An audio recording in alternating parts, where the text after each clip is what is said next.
तो आज जो 20,000 निफ्टी में आप निवेश कर रहे हैं, तो आप करीब-करीब 25% कम वैल्यूएशन पे निवेश कर रहे हैं। मतलब इसका एकदम सरल तरीका जानने का अगर देखा जाए तो आप पी रेशियो देखेंगे निफ्टी का, 2021 में 30 का पी रेशियो था, तो महँगा था निफ्टी, राइट?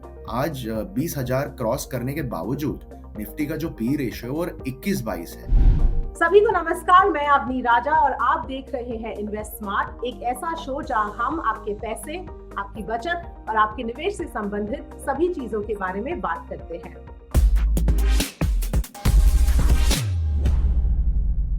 निफ्टी 20,000 पर आ चुका है, लेकिन अब आपकी इन्वेस्टमेंट स्ट्रैटेजी क्या होनी चाहिए, इसके बारे में बात करने के लिए हमारे साथ जुड़ रहे हैं आशीष शंकर। आशीष, शो पर आपका बहुत बहुत स्वागत है। सबसे पहले मैं आपसे पूछना चाहूंगी, जिस तेजी से मार्केट बढ़ा है उसके ऊपर आपकी क्या राय है? हाँ, धन्यवाद अवनी। आपसे हमेशा बात करके अच्छा लगता है, आपके व्यूअर्स से। हाँ, मतलब निफ्टी 20,000 क्रॉस कर गया है, ये बहुत गर्व की बात है भारत के लिए। अब अभी हमने देखा G20 भी हुआ। भारत का, इंडिया का जो इकोनॉमी का ग्रोथ है आज सबसे ऊपर है पूरे दुनिया में। बाकी देशों में जैसे यूएस है या चाइना है, हम देख रहे हैं कि उनकी जो ग्रोथ है वो कम हो रही है, 1.5%, 2%। तो इंडिया की जो ग्रोथ है एकदम उभर कर आ रही है पूरे पूरे दुनिया में। तो हमें खुश होना चाहिए एक तो। दूसरा, अगर अगर अगर आप हिस्ट्री देखें निफ्टी का, पिछले बार 2021 में हमने देखा था कि निफ्टी 18,500 पॉइंट पे पीक आउट हुआ था, राइट? अब हम देख रहे हैं कि निफ्टी 20,000 क्रॉस कर गया है। पर क्या होता है कि आपका जो निफ्टी का जो भाव है वो डिटरमाइन होता है जो अंडरलाइंग जो कंपनीज है निफ्टी में, उनके जो प्रॉफिट्स है उससे डिटरमाइन होता है, राइट? तो जो कंपनीज के जो प्रॉफिट्स हैं वो करीब-करीब 30% से बढ़े हैं पिछले 2 साल में। तो आज जो 20,000 निफ्टी में आप निवेश कर रहे हैं, तो आप करीब-करीब 25% कम वैल्यूएशन पे निवेश कर रहे हैं। मतलब इसका एकदम सरल तरीका जानने का अगर देखा जाए तो आप पी रेशियो देखेंगे निफ्टी का, 2021 में 30 का पी रेशियो था, तो महँगा था निफ्टी, राइट? आज 20,000 क्रॉस करने के बावजूद निफ्टी का जो पी रेशियो है वो 21-22 है। तो एक्चुअली मुझे इतना कंसर्न नहीं है। जो भी निवेश करना चाहते हैं जाके निवेश कर सकते हैं। आगे की जो ग्रोथ जर्नी है इंडिया की, वो बहुत अच्छी लग रही है। बट हाँ, जी। जो रिटर्न जो आए हैं पिछले 3 साल में पैंडेमिक के बाद, कोविड के बाद, वो जो रिटर्न्स आए हैं उसका जो एक्सपेक्टेशन है आगे जाके वो थोड़ा-सा मॉडरेट करना ज़रूरी है। आई मीन अगर आपने 20% 22% बना लिया है पोर्टफोलियो पे, तो आगे जाके मेरे हिसाब से 13 से 15% का एक्सपेक्टेशन अगर रखें, तो कोई डिसअपॉइंटमेंट नहीं होगी। जी, बिल्कुल। तो अगर हम स्मॉल और मिड कैप सेक्टर्स की बात करें, तो क्या फंडामेंटल्स को देखकर ये रैली जायज़ है? हाँ, अगर आप देखें स्मॉल एंड मिड कैप पिछले 3 महीने में काफ़ी बड़े हैं। पर अगर आप कंपनीज़ देखें तो इन सबके जो प्रॉफिट ग्रोथ हैं या आरओई जिससे हम मेज़र करते हैं कि आप कैपिटल लगाते हैं ₹1 का तो आपका आउटपुट कितना आता है, वो सारे जो पैरामीटर्स हैं वो बहुत अच्छे हो गए हैं। मतलब मैंने पिछले 10 साल में इतने अच्छे फंडामेंटल्स देखे नहीं हैं अपनी मिड और स्मॉल हुँ, कैप में।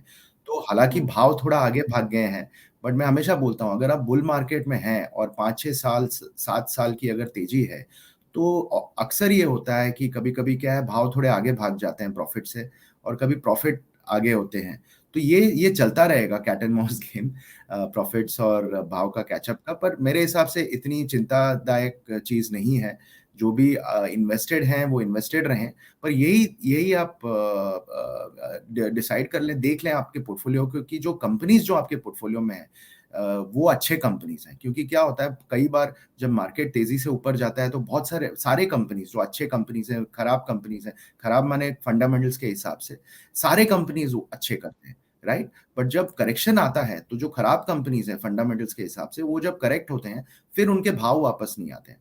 तो आपको ये निश्चित करना है कि आपके पोर्टफोलियो में जो कंपनीज़ है, वो क्वालिटी वाइज़ अच्छे कंपनीज़ हैं, या फिर बेस्ट ये होगा कि आपके जो इंडिविजुअल निवेशक हैं, वो म्यूचुअल फंड्स के ज़रिए इन्वेस्ट करें मार्केट्स में। जी, जी। तो म्यूचुअल फंड इन्वेस्टर्स की अगर बात करें, लॉन्ग टर्म निवेशक के लिए स्ट्रैटेजी क्या होनी चाहिए? क्या एसआईपीज़ जारी रखें, चाहे वो स्मॉल मिड कैप फंड्स में क्यों ना हो? देखिए ज़्यादातर मैंने जो देखा है जो इंडिविजुअल निवेशक होते हैं, इन्वेस्टर्स होते हैं, वो अपने गोल्स के लिए प्लान करते हैं एसआईपी के थ्रू, ठीक है। कहीं बेटी की शादी के लिए, या कभी आपको घर खरीदना है तो आप एक पूंजी करना चाहते हैं जमा। तो इनके लिए जो 8-10 साल वाले जो गोल्स हैं, जो इन्वेस्ट कर रहे हैं स्मॉलर मिड कैप फंड्स में एसआईपी के जरिए, कोई कोई प्रॉब्लम नहीं है, आप कंटिन्यू कर सकते हैं।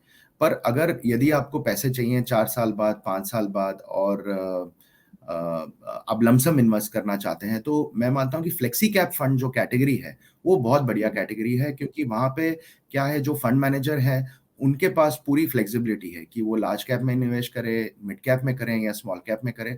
तो बाजार जिस हिसाब से चलता है, वैल्यूएशंस को देखकर वो डिसाइड कर लेते हैं। तो ये जो डिसीजन है वो इन्वेस्टर को लेना नहीं पड़ता है। तो फ्लेक्सी कैप्स मेरे मेरे मेरे मेरा मानना है कि बहुत बढ़िया कैटेगरी है आगे जाके इन्वेस्ट करने के लिए। तो इसमें इंडिविजुअल इन्वेस्टर्स इन्वेस्ट कर सकते हैं। बाकी जो आपके जो एसआईपीस चल रहे हैं स्मॉलर मिड कैप में, जो लॉन्ग टर्म गोल्स के लिए आप प्लानिंग कर रहे हैं, वहां पे कोई परेशानी नहीं है, आप कंटिन्यू कर सकते हैं।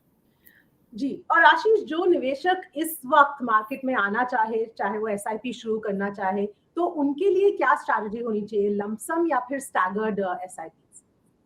देखिए, इक्विटी जो एसेट क्लास है वो वॉलेटाइल एसेट क्लास है। हमने देखा है कि करेक्शंस हो सकती हैं 10-12%, कभी 20%, राइट। ये नॉर्मल है, बुल मार्केट में भी हमने देखा है कई बार करेक्शंस होती हैं। तो मैं मानता हूं कि अगर आप फ्रेश फंड्स निवेश करना चाहते हैं, तो बेस्ट यही रहेगा कि आप 12 महीने की एसआईपी करके, या स्टैगर धीरे मतलब स्टैगर तरीके से अगर निवेश करें तो बढ़िया होगा। और इस दौरान अगर मार्केट अगर 10-12% गिरती है और ये लेवल से आपको नीचे आती है निफ्टी, तो तब आप जो भी बची जो सेविंग्स है वो डाल सकते हैं मार्केट में तभी, ताकि आपकी एवरेज बेटर बेटर हो जाए। तो मेरा यही यही यही एडवाइस होगा इन्वेस्टर्स के लिए। और इन जनरल अगर पोर्टफोलियो रिव्यू तो जैसे रेगुलरली करना ही चाहिए, लेकिन इस वक्त क्या रीबैलेंसिंग की कुछ जरूरत है, कैसे वो स्ट्रैटेजी करनी चाहिए? हाँ, मैं मानता हूँ कि आप एसेट एलोकेशन की बात कर रही हैं। तो ये तो मैं समझता हूँ कि बहुत ज़रूरी है कि आप हर साल चाहे जनवरी में कर लें या अप्रैल में कर लें, फाइनेंशियल ईयर या कैलेंडर के ईयर के हिसाब से, आपको अपनी एसेट एलोकेशन डेफिनेटली चेक करनी चाहिए और रीबैलेंस करनी चाहिए। तो मेरा ये मानना है कि अभी जैसे आप यदि एग्रेसिव इन्वेस्टर्स हैं, राइट, तो आप करीब करीब 60-70% आपके पोर्टफोलियो में आप इक्विटी में निवेश कर रहे होंगे। तो आपको वही एलोकेशन मेंटेन करना चाहिए, और जनवरी में आपको रिव्यू करना चाहिए। अगर आपको लगे जनवरी में इक्विटी अगर और बढ़ गया है, और आपका जो 60-70% का जो बैंड है वहां से लेकर शायद 80% हो जाए क्योंकि बाजार और बढ़ जाए, तो तब आपको वापस वो रीबैलेंस कर देना चाहिए।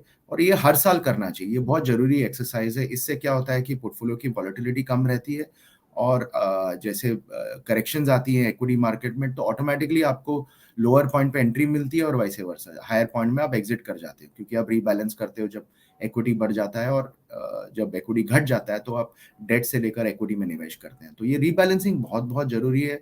अपनी ये बहुत अच्छा पॉइंट है, और ये सबको करना चाहिए साल में एक बार।